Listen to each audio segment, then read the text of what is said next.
The Struggle Against Thoughts. A reading of Chapter 4 from St. Paisios' Spiritual Counsels, Volume 3, Spiritual Struggle. Spiritual life is based on thought. Yerunda, I read that during the Italian War, the Greeks first attempted to destroy the fortifications of the enemy and then went on the offensive. This is what the devil does too. Just as the enemy, before going on the offensive with the infantry, will use the air force to bomb the fortifications and destroy them, in the same way the devil will first bomb a person with thoughts and then attack him directly. He will not attack until he has managed to break down the man's thoughts, because a person can defend himself with good thoughts, which are his basic protective trenches. A sinister thought is a foreign substance that a person must try to reject. This is a battle that all of us have the power to undertake. No one is justified in saying that he is weak and unable to wage such a battle. These are not heavy tools that one may not be able to raise and work with because his hands are weak and shaking. I don't think it's a difficult thing to see and take everything in a positive way. For example, why should I attempt to examine other people's peculiarities? It is quite possible that what someone is doing is not peculiar, but something that he does intentionally in order to humble himself. Yerunda, I'm troubled because I constantly have sinister thoughts. I do struggle, but I cannot make myself think aright. Being able to recognize which thoughts are not pure, being troubled by them, and struggling to dispel them is progress in itself. But if you wish to make spiritual progress, when the devil attacks you with sinister thoughts and seeks to draw you to himself, turn the steering wheel hard away from him and ignore him. Try to have good thoughts about both the younger and the older sisters, who are carrying on an inner struggle without fanfare, because the evil one is distracting your thoughts in order to delay your spiritual progress. If you hadn't persisted in your thoughts, you would have made great spiritual strides by now. All spiritual life is based on thoughts. Progress in spiritual life depends on our thoughts. Yerunda, how can I be helped in the struggle against these sinister thoughts? With vigilance and unceasing prayer. If you are vigilant, then you are attentive to good thoughts.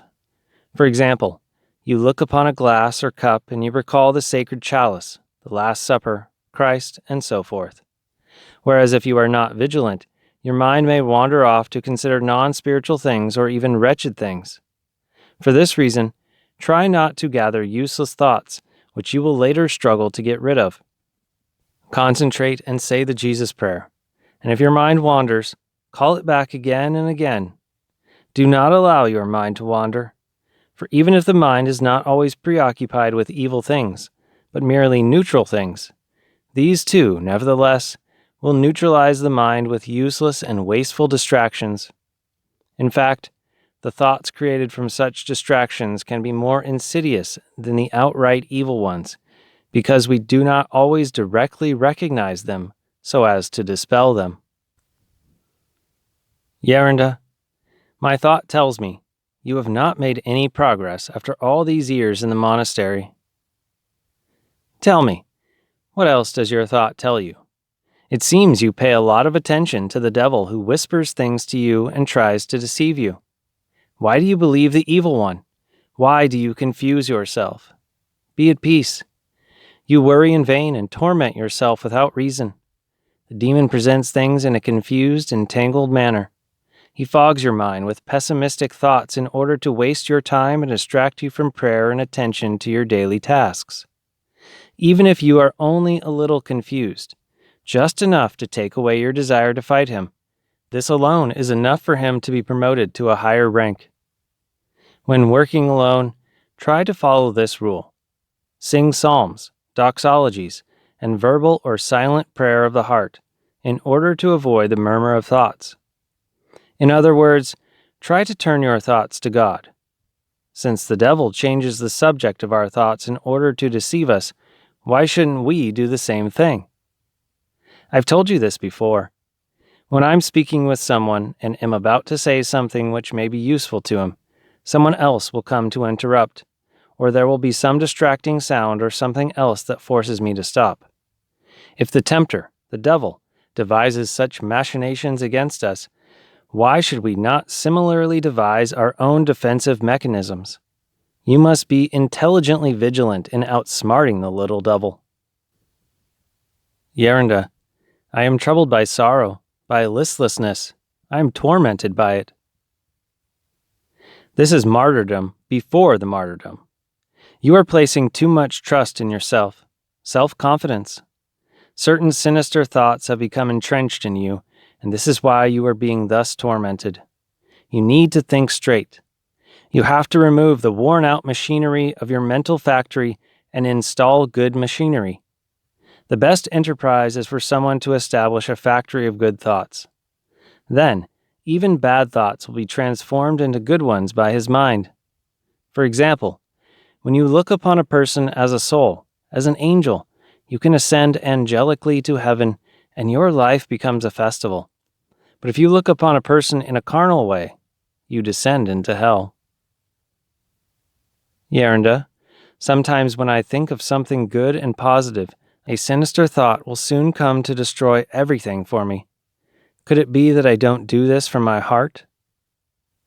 The goal is to do it from your heart, and if you have a sinister thought, say, "This thought is a stranger. I must send it away. I have signed the eviction. It's gone. It's out of my mind." Yerunda, when I have taken great effort in expelling a bad thought, how is it that it returns again after it's been dealt with? Yes, the subject may have been dealt with, but the little devil has not finished. The devil never dies. An elder monk used to say, "If you kick a dog a couple of times, it will go away." But the devil does not go away. He persists with his attacks, here, there, everywhere. I light a candle to the saints of Archili to make him go away, and the demons ask me, "Did you light the candle for us?" "You trash! Why would I light a candle for you? I lit it for the saints." "Yes, but it was we who made you light it," they tell me. Yerunda, when a misfortune happens to someone, and he begins to say, "Why, O God, has this happened to me?" Can that person be helped? How can he be helped? The first thing is for a person to interpret everything with good and positive thoughts. Only then can he be helped. Some people have a good machine, many prerequisites for spiritual life, but their steering wheel is faulty and leads them in the wrong direction. If they turn the steering wheel in the direction of good thoughts, then they can proceed steadily in the right direction. Cultivating good thoughts. Yerunda, do good thoughts come on their own, or do I have to cultivate them? You must cultivate them. Observe yourself, scrutinize yourself, and when the enemy sends you bad thoughts, try to expel them and replace them with good thoughts. When you struggle in this manner, the disposition of your soul will be cultivated and become positive and good. Then God, seeing your good disposition, will condescend to help you, and the evil thoughts will find no place in you to dwell. The evil thoughts will be expelled, and then you will naturally have good thoughts. You will acquire a habit toward what is good. Goodness itself will come into your heart, and then you will provide hospitality in your heart for Jesus Christ himself. But this does not happen overnight. It takes time and a constant struggle for the soul to receive the crown of victory. Eventually the war will end for good, because such battles result from our disorderly inner state, which is exploited by the propaganda of the enemies. Yerunda, does this mean that those who have good thoughts have achieved this spiritual state of being through struggle? It depends. Some people have good thoughts from the start of their spiritual life and can thus advance readily. Others, on the contrary, while they may have good thoughts at the beginning, later on are not careful and vigilant and start to have bad thoughts. Others, again, have sinister thoughts at first, but by being carefully observant of themselves and seeing how often they have fallen, lose their self-confidence and begin to have good and positive thoughts. Other people may have half good and half bad thoughts. Others have more good thoughts, while others have more bad thoughts. For example, one who goes to become a monk, depending on the environment and the conditions under which he may have lived, will have both good and bad thoughts. He may have from 10 to 20% of bad thoughts, and even as much as 80%. But when he begins to do inner work, observing himself and dispelling the bad thoughts, he will cultivate good thoughts. Following this rule and effort, after a period of time, he will attain a state of having only good thoughts. The duration he had the bad thoughts in the world will determine the duration of the time required to dispel them. After that, gradually over time, even good thoughts stop coming and an emptiness is attained.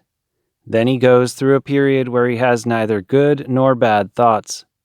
This phase brings a certain disquietude in the soul, and man begins to ask himself, what is happening? What happens how? I had bad thoughts, and they are gone. Good thoughts came. Now I have neither bad nor good thoughts. After this emptiness, the mind is filled with a divine grace, and divine enlightenment comes. Yerunda, what is the nature of this fullness? You cannot describe the brightness of the sun to someone who has not seen the stars. At least if one has seen the stars, you can describe to him something of the nature of the sun. Yerunda, what can help us achieve this emptiness which you are speaking of? Spiritual study, unceasing prayer, silence, and ascetic discipline with Philotimo. A soul who earnestly takes on the struggle against bad thoughts can attain to a more advanced state than another soul who may have hardly had any bad thoughts. That is to say, at first, she may have had 90 bad thoughts and only 10 good ones, but because of her earnest struggle, she can achieve a better state than the other person who had 90 good thoughts and only 10 bad ones. The purification of the mind and the heart. Yerunda, how does one achieve purification of the mind and the heart? I have told you that in order to purify the mind and the heart, one must not accept the cunning thoughts brought by the devil, nor have any cunning thoughts of one's own. One must always try to have good thoughts, to avoid being scandalized easily, and to view the faults of others with leniency and love. When good thoughts are multiplied, a person is cleansed spiritually, behaves with authentic devotion, becomes peaceful, and lives a life of paradise. Otherwise, he sees everything with suspicion, and his life becomes hell. He himself turns his life into hell. We must work to achieve purification. We may recognize our wretchedness, but that is not enough. If we stop accepting cunning thoughts, and we ourselves do not think cunningly, but instead have only good thoughts about what we are told and what we see, then our mind and heart will be purified. Of course, the tempter will continue to send us, from time to time, a cunning telegraph message. Even if we get rid of our own thoughts, the devil's temptations will persist, but they will not stick if our heart is pure. Yerunda, doesn't prayer help in the purification of the mind? Prayer alone is not enough. It's of no benefit to burn pounds of incense while we are praying if our mind is filled with evil thoughts about others. The evil telegraph message is transmitted from the mind to the heart and turns a person into a beast. God wants us to have a clean heart, and our heart is clean when we do not allow a bad thought about others to pass through our mind. Yerunda, does a person first have a good thought, and then God helps? A person is entitled to divine help only when he has good thoughts. With good thoughts, he purifies his evil heart, because out of the heart proceed all evil things, and out of the abundance of the heart his mouth speaketh. Most certainly, God will reward us for the good thoughts we have. We must not be suspicious. Yerunda, what will help me to dispel my suspicions? Are things always the way you see them? Since you usually see everything in a negative way, place a big question mark after every single one of your thoughts, and spare a good thought for others, in order to avoid being wrong in your judgments. It's better if you place 2 big question marks, and even better if you place 3. This way you calm yourself and benefit, but you also benefit others. Otherwise, with your sinister thoughts, you will become all steamed up, troubled, and upset, in which case you suffer spiritual harm. But when you confront whatever you see with good thoughts, after a while you will see that everything was indeed as you saw them with your good thoughts. I will tell you of an incident to show you what a sinister thought can do.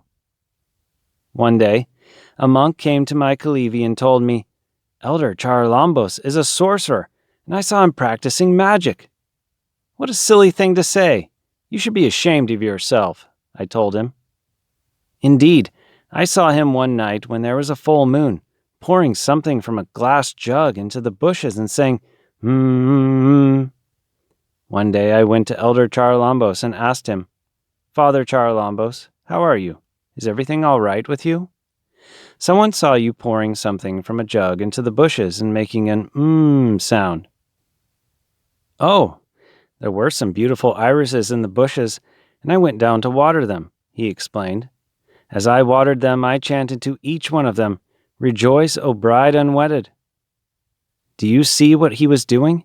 And yet the other monk took him to be a sorcerer. I see some lay people that have such good and wonderful thoughts, and others are tormented with things that not only do not exist, but even the devil would not think of. Once when it rained after a lengthy drought, I felt such great gratitude to God that I was sitting in my Kalivi and saying repeatedly, "Oh God, I'm so grateful. I thank you 1,000,000, 1,000,000,000 times." Outside, without knowing it, there was a lay person who heard me. When later he saw me, he said, "Father, I was shocked. I heard you counting 1,000,000, 1,000,000,000, and I thought to myself, what is this that Father Paisios is saying?" Now what could I tell him? I was expressing gratitude to God for the wonderful rain, and he imagined that I was counting money.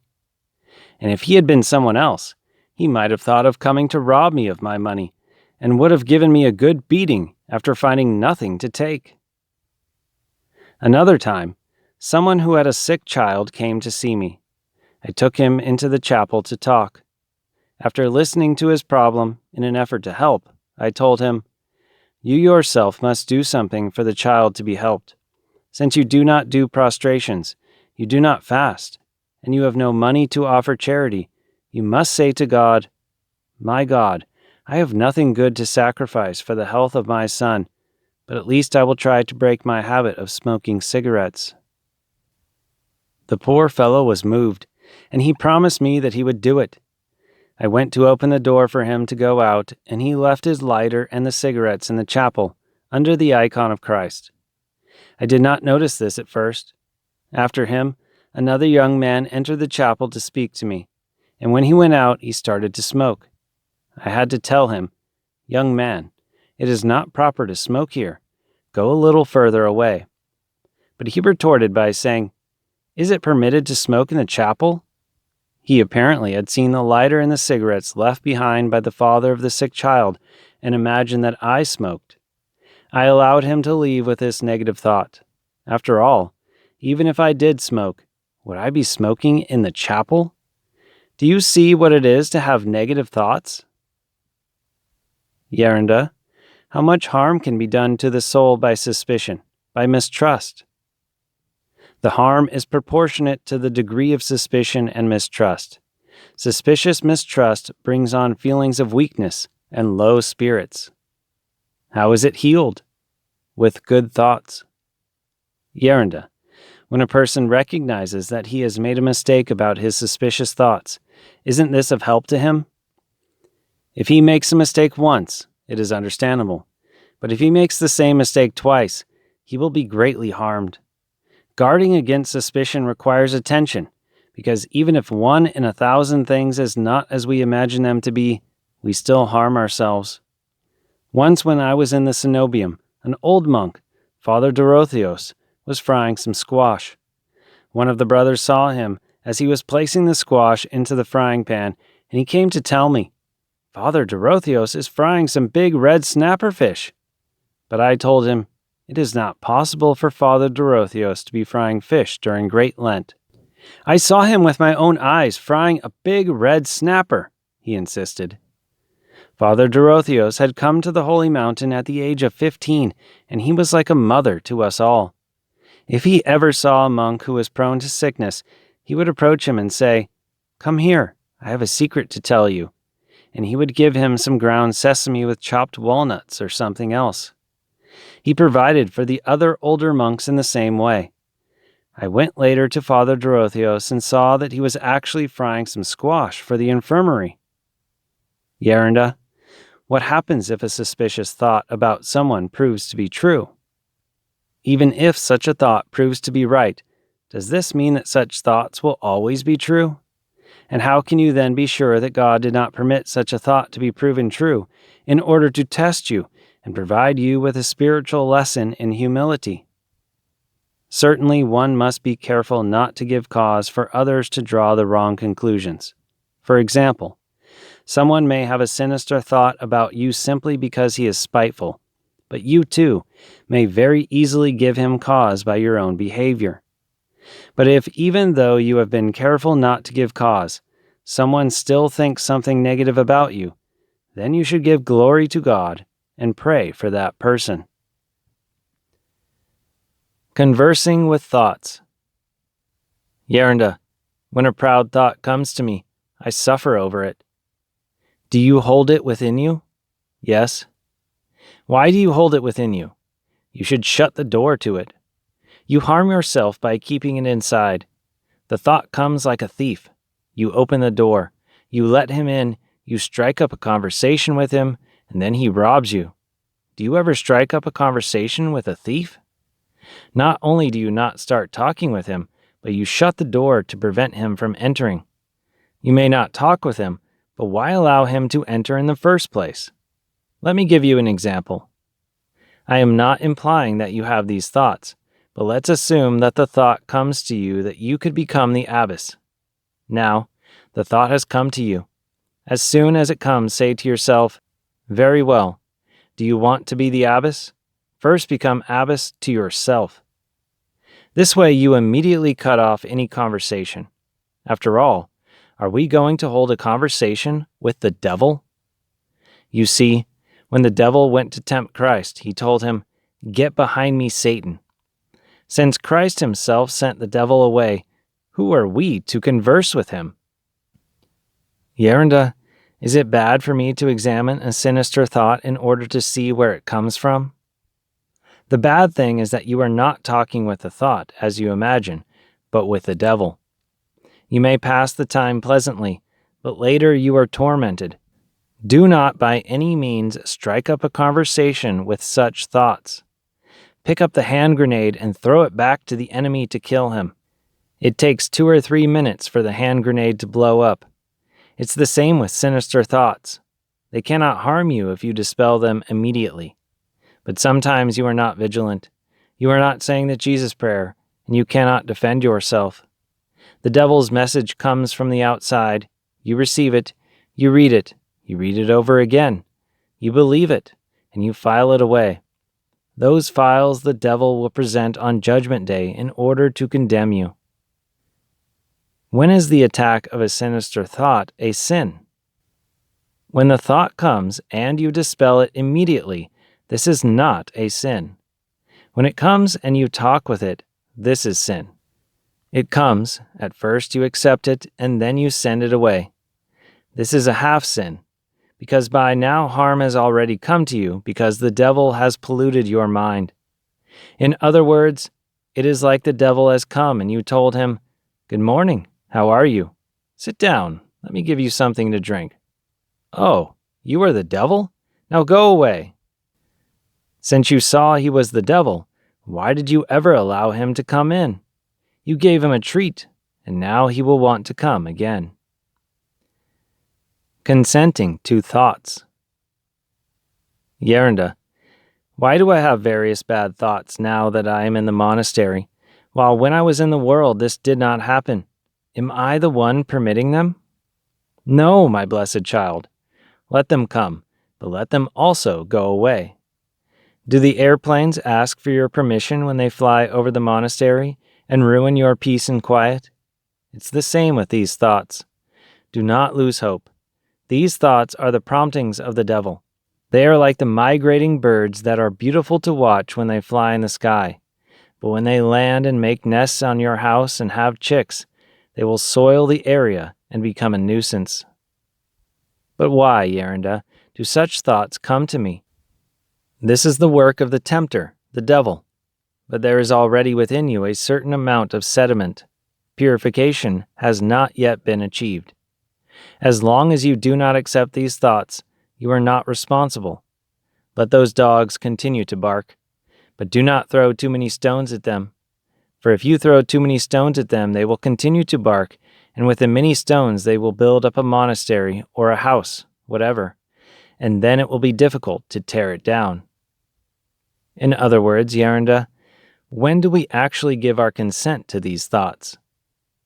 When you suck on them like they're candy. You must struggle not to suck on these thoughts that are sugar-coated on the outside, but poison inside, causing you to despair. To have bad thoughts pass through us is not a cause for worry. Only the angels and those who are perfect have no bad thoughts. There is reason to worry when a person levels out a part of his heart to make a landing strip and accepts the little devils that come to him. And if this too happens once in a while, then go directly to confession, plow up the landing strip, the mind and the heart, and plant fruit-bearing trees to turn the heart again into paradise.